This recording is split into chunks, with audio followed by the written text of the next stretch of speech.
Hey, Thrasher here with this week's Neil Young news and lots of wheat once again. Couple things I'd like to cover this week. Really two big stories on the Neil front that we want to touch upon here in the news segment of the Thrashers Wheat Radio Hour. So we had Hurricane Sandy this week. So that was a big impact on North America. And I think for all of us, there's a lot going on with that from a lot of different dimensions. And we'll come back to that in just a moment. But let's start with the top big story of Neil Young this week. We had the release of the Psychedelic Pill double CD triple vinyl this week, although the vinyl's not coming out until later in the month of November. So Psychedelic Pill, for what it's worth, did debut at number 1 on the Amazon Music bestseller list. For what it's worth, beating out Taylor Swift and Rod Stewart, what we would call past, present, and future, sort of encapsulated there in the top 3 sellers on Amazon. So the critical reaction on Psychedelic Pill, we're in the early stages, and we always say it really takes years for Neil Young albums to really be fully evaluated. For example, Tonight's the Night, took decades for folks to kind of come around on that, same with On the Beach, and we could go on. But in terms of the early critical reactions of Psychedelic Pill, of course, we've heard a lot of the songs already from the Alchemy Tour, and the fans, they love it. They love, just seeing and hearing Crazy Horse and Neil Young together. I think it's pretty much a universal consensus that songs like Walk Like a Giant, Ramada Inn, they could be real keepers that'll last for decades into the future. We shall see. The album opens up with almost a 30-minute song, Drifting Back, which I think we all really enjoy if you really like the whole Crazy Horse Jam thing. And if you don't like the Crazy Horse Jam thing, well, you're probably not really a Neil Young or Crazy Horse fan. So, but what do the critics think? What do the critics know? Well, the critics are, as always, sort of all over the map on this stuff. One comment that comes up pretty repeatedly in the press in terms of the reviews of Psychedelic Pill is the word indulgent. And not to go into this too deep, so it kind of comes back to what we just mentioned a moment ago about the 30-minute song. Is that self-indulgent or is that not self-indulgent? Well, really, it just is a matter of how much do you really like hearing a good, long Crazy Horse Jam. And we can tell you, in concert, these songs seem like they just go on forever. And it's great. And that's the whole deal.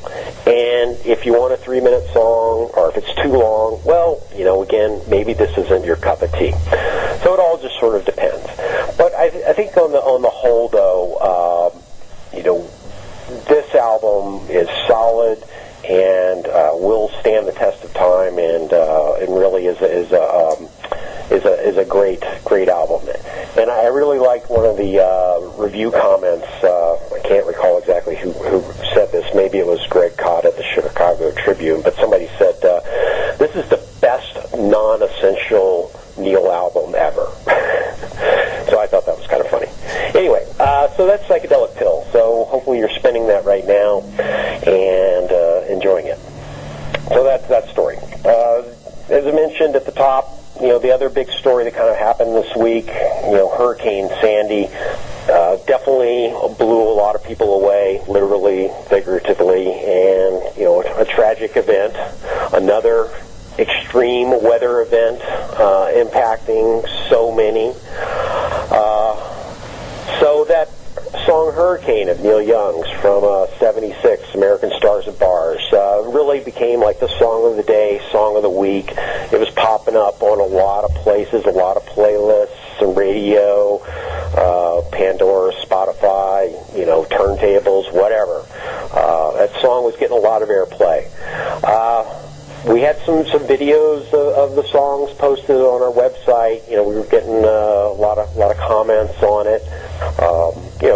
I think we all know Like a Hurricane, definitely classic, definitely appropriate. It's been done before when these things happen.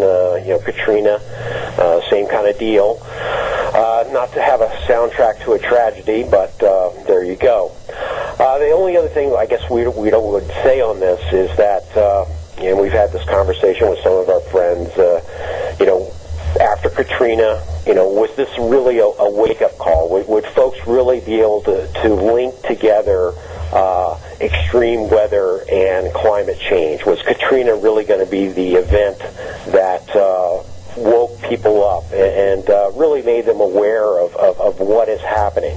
And sadly, that sort of dialogue got pretty much quashed the time, and there's a lot of prognosticators saying, there's no linkage between extreme weather and climate change. And, here in the aftermath of Hurricane Sandy, we're seeing the same thing of folks trying to make the linkage of saying, hey, wake up. And we're also seeing the usual skeptics trying to push back on that. So we'll see whether Hurricane Sandy, is another wake-up call, one of just another one of those Mother Nature on the run kind of events, or whether people just kind of go back to business as usual. So we always like to think of Sun Green and Earth Brown back in the Greendale days and what they were trying to say, and pull that one out too. Put that on your turntable after you finish spinning Psychedelic Pill. So wrapping up here on the news hour, or news minutes, the second leg of the Alchemy Tour with Neil Young and Crazy Horse wrapped up at Voodoo Fest down in New Orleans, Halloween. So that was pretty fun. They had a nice webcast of that. The leg ended with a hurricane encore. Again, this was actually probably just before Hurricane Sandy was really getting on people's radar as being an epic event. But Neil Young and Crazy Horse had that in their set list, and closed the leg of the tour with the Hurricane Encore.